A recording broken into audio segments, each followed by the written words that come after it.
Сәлем оқырман. Әңгімені тыңдамас бұрын арнаға тіркеліп алуды ұмытпаңыздар. Сіңілім екеуміз анамызды өлтіріп тындық. Көктемнің жанға жылу берген жаймашуақ күндерінің бірінде мен дүниеге келіппін. Әкем мен анам екеумізді ауруханадан шығарып келе жатқанда күн өз нұрын барынша әлемге молынан шашып тұрған екен, анамның айтуынша. Солай күн артынан күн өтіп, мен 3 жасқа толғанда анам дүниеге тағы бір қыз әкеледі. Әкемнің қуанышында шек жоқ. Осы қыздарым патшаның 10 ұлына татитын ақылды әрі сұлу қыздар болып өседі, қараңда тұрыңдар, деп айтады екен. Сөйтіп біз де бой жеттік. Мен 16-да, ал сіңілім 13-те. Ата-анамыздың сүйікті балалары болып өстік. Асып-тасып жатқан бай болмасақ та, не ішем, не кием деген сөз болмады. Анам да, әкем де екі жақтап біздің бар қажеттілігімізді әперуге тырысты. Әкем автобус жүргізушісі, ал анам сол мекемеде есепші еді. Домбыра, би, шахмат үйірмесіне де қатысатынбыз. Сонымен қатар қосымша тереңдетіп оқытатын курстарға және жаздырып қойған еді. Ай сайын жаңа киім-кешек, ұялы телефон ауыстыратынбыз. Сондағы әке-шешемізге қалай рахмет айтады деп ойлайсыздар.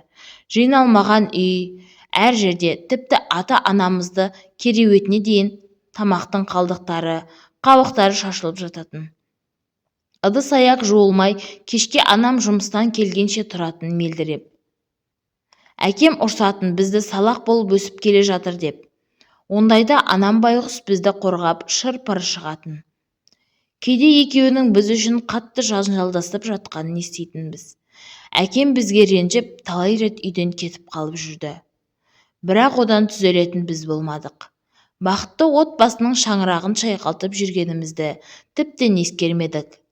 Сонымен не керек, баяғыдай уайым қайғысыз өмір сүріп жүре бердік. Әкем де, анам да екі жерде жұмыс істеп жүрді. Ай сайын жаңа киімдер, ең соңғы үлгідегі аудиоплеерлер, үйірмелер, қысқасы нағыз толыққанды балалар едік. Ал үйде әкем мен шешемнің біз үшін күнде жанжалдасып жататынын және анамның дәрілерді уыстап ішіп жүргеніне де назар аудармайтынбыз. Біздің ақыры түзелмейтінімізді білді ме, анам ұрысып бастағанда әкем жайбарақат теледидар көріп жата беретін. Қыздар әлі кішкентай ғой, деп есейгенде бәрін түсінеді, деп анам бізді мына екі есерсоқ оңбағанда қорғаштап жүретін. Осылай өмір сүріп жаттық. Бір күні сіңілім екеуміз үйде отырғанда анам хабарласты.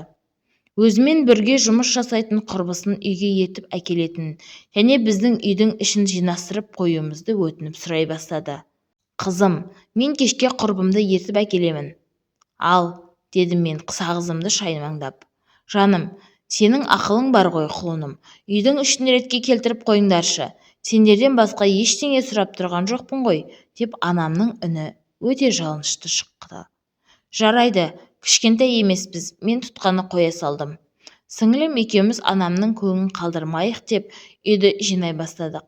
Бір уақытта сүйікті сериалымыз басталып, біз тәтті тамақтарды алдымызға үйіп төгіп қойып теледидар тамашалауға кірістік. Үй жинау анамның өтініші бәрі жайында қалды. Тек әлден уақыттан соң есіктің кілті бұралған даусы шығып және анам үйге кіріп келгеннен соң ғана есімізді жидық. Құрбысы да келіпті. Ол жан-жағына таңданған көзбен қарап, босағада тұрып қалыпты. Әрине таңданбағанда ше, ас үйде бұғып тұрған ыдыстар, әр жерде шашылып жатқан қоқыс пен тағам қалдықтары, кір киім-кешек. Анам сөмкесін тастай салып, қолы тиген жерді жинай жүр. Қыздардың сабақтарын өте жақсы оқитыны, түрлі көрмелер, үйірмелер, фестивальдер мен жарыстарға қатысып, марапатталып жүргендерін үйге қарауға уақыттары жоқ екенін айтып, бізді тағы да қорғауда. Қайран анам. Ал құрбысының жақтырмағаны түрінен көрініп тұрған еді. Өтірік бірдеңені сылтауратып үйден сытылып шығып кетті. Анам ол кезде бізге тұңғыш рет қол жұмсап дауыс көтерді. Бізді бетімізден ұрып, жұлқылап, шапалақпен тартып жіберді. Сендер үшін бәрін істеп жатырмын ғой. Енді менен не керек? Неге осындай безбүйрексіңдер? Неге жетпейді сендерге айтыңдаршы? Ең құрымаса үйдің ішін ретке келтіріп қойсаңдар қайтер еді? деп мамам қатты жылады. Біздің ата-анамыз болған соң біздің бар жағдайымызды жасауға міндеттісіңдер, дедім мен. Анам аузымнан құлаштап ұрып жіберді. Тағы жұлқылады. Ал мен болсам безірейіп ішімнен қалай кек қайтарудың амалын ойластырып тұрдым. Әлден уақытта үйге әкем келді. Оның бізде шатағы жоқ. Анама өзің кінәлісің деп теледидар көріп жата берді. Анам болса ыдысты да кірді де жуып үй тазалап жүр және көзінен жас парлап ағып жатқан еді. Ал біз сіңілім екеуміз мамамның кешірімін алып көмектесудің орнына бөлмемізге барып жатып алдық. Үйдегі у-шудан оянып кетіп қарасақ, үйде әкем көңілсіз, бірдеңе деп күбірлеп жүр екен. Өзі қатты абыржулы. Анамды дәрілер алып барып жатқанын көрдік. Сөйтсек анамның миына қан құйылған екен. Бірнеше ай бойы қатты қан қысымынан азап шегіп дәріні уыстап ішіп жүргені сол екен. Қайран анам. Ауруханада 2 күн ет-түссіз жатып, 3-ші күні қайтыс болып сапарға аттанды. Жүрегімді біреу жұлып алғандай болды. Мама. Енді ол жоқ. Оған сене алмадым, көндіге алмадым. Есалаң адам сияқты состиып анамның суретіне қарап тұра бердім. Ішім қаншылап жатқан еді. Тіпті өзіме қол жұмсамақ болдым. Бірақ мені бір нәрсе алға қарай жібермей тұрды. Ол мені қапсырап құшақтап жылап тұрған сіңілім еді. Кешірші бізді, анашым. Анам қайтқан соң әкем үйге мүлдем келмейтін болды. Қонбайды да, тамақта ішпейді. Жейдесін жууға да бермейді. Сендер әлі кішкентайсыңдар ғой дейді. Ондайда ұяттан өліп кете жаздаймын. Үйге келмей автобус станциясына қонып көшеден тамақтап жүргенін жақсы білетін едік. Аяғына жығылып жылап үйге қайтуын сұрап, кешірімін алғандай болдық. Әйткенмен әкемнің бізге көңілі суыған еді. Бізді бауырына басып тұрып, мені алтын қазынамнан, өмірімнің мәнінен айырдыңдар деп өксіп жылады. Қазір жоқ анам. Әкем үйге онша келмейді.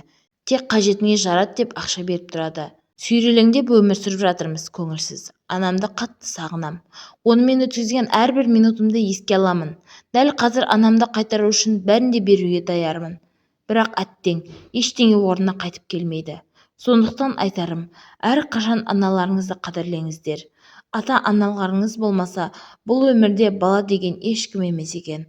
Оларды ренжіту өте оңай, ал кешірімін алу, жүрегіндегі жарасын жазу қиынның қиыны. Ата-анамыз кейде ондай дәрменсіз, қорғаушы жас нәресте сияқты көрініп кетеді. Өтінем, оларды ренжітпеңіздерші.